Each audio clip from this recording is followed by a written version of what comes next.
ஆண்டவராகிய இயேசு கிறிஸ்துவின் பரிசுத்த நாமத்தில் உங்களை அன்புடன் வாழ்த்துகிறோம். பரிசுத்த வேதாகமத்தில் ஆண்டவராகிய இயேசு கிறிஸ்து இஸ்ரவேல் ஜனங்களின் பிரதான ஆசாரியரும் ஜனத்தின் மூப்பரும் அவரிடத்திலே வந்தபோது அவர்களிடத்திலே ஒரு கேள்வி கேட்டார். மத்தேயு எழுதின சுவிசேஷம் 21ஆம் அதிகாரம் 25ஆம் வசனத்திலே நாம் அதை பார்க்கிறோம்.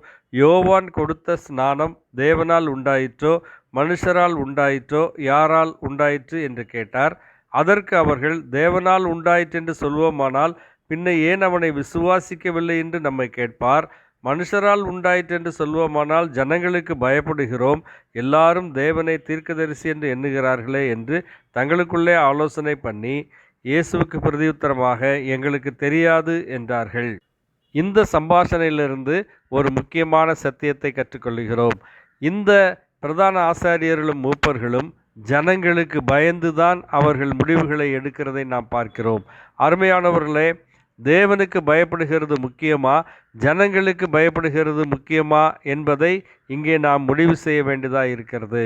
இன்றைக்கும் கூட அநேகர் ஆண்டவராகிய இயேசு கிறிஸ்து நம்முடைய பாவங்களுக்காக கல்வாரி சிலுவையிலே ஜீவன் கொடுத்தார், நம்மை மீட்டு கொள்ளுவதற்காக அவர் தம்மைத்தாமே பலியாக ஒப்பு கொடுத்தார், மரித்து அடக்கம் பண்ணப்பட்ட ஆண்டவராகிய இயேசு கிறிஸ்து 3ஆம் நாள் உயிர்த்தெழுந்தார், இன்றைக்கும் ஜீவிக்கிறார், உங்களை அழைக்கிறார், நீங்கள் அவரை ஏற்றுக்கொள்வீர்களானால் உங்களுக்கு மன்னிப்பு என்று சொல்லும்போது அவர்கள், ஐயோ, இந்த ஆண்டவராகிய இயேசு கிறிஸ்துவை ஏற்றுக்கொண்டு பாவ மன்னிப்பை பெற்றுக்கொண்டால் ஜனங்கள் என்ன சொல்லுவார்கள், எங்கள் உற்றார் உறவினர்கள் என்ன சொல்லுவார்கள், மற்றவர்கள் என்ன சொல்லுவார்கள் என்பதை தான் நினைக்கிறார்களே தவிர, இந்த ஆண்டவராகிய இயேசு கிறிஸ்துவை ஏற்றுக்கொள்ளாமற் போனால் அவர்கள் தங்கள் பாவங்களிலே முடிவடைந்து முடிவில்லாத காலம் வேதனைக்கு போக வேண்டுமே என்பதை நினைக்கிறதில்லை.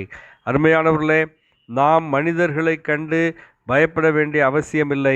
தேவாதி தேவன் நம்மோடு கூட இருக்கும்போது இந்த உலகத்தில் எந்த ஒரு மனிதனை கண்டும் நாம் பயப்பட வேண்டிய அவசியமில்லை.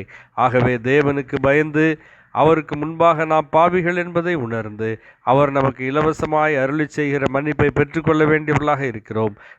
வேதத்திலே நாம் பார்க்கிறோம், மனம் திரும்புகிற ஒரு பாவி நிமித்தம் பரலோகத்தில் மிகுந்த சந்தோஷம் காணப்படும். ஒவ்வொருவரும் மனம் திரும்ப வேண்டும் என்று, ஒவ்வொருவரும் இந்த பாவ மன்னிப்பை பெற்றுக்கொண்டு தேவனுடைய ராஜ்யத்துக்கு வர வேண்டும் என்று தேவன் ஆவலுள்ளவராய் விருப்பமுள்ளவராய் காத்து கொண்டிருக்கிறார். ஆணிகள் பாய்ந்த கரங்களை விரித்து ஒவ்வொரு மனிதனையும் அழைத்து கொண்டிருக்கிறார். ஆகவே உலகம் என்ன பேசும் என்பதை எண்ணுகிறவர்களாக இல்லாதபடி தேவன் நம்மை குறித்து என்ன நினைப்பார் என்பதை எண்ணி அவருடைய அழைப்பை ஏற்று இந்த மன்னிப்பை பெற்றுக்கொள்ள வேண்டும் என்பதே உங்களுக்காக நாங்கள் இறைவனிடம் செய்யும் பிரார்த்தனையாயிருக்கிறது. தேவன் உங்களை ஆசீர்வதிப்பாராக. ஆமேன். நன்றி.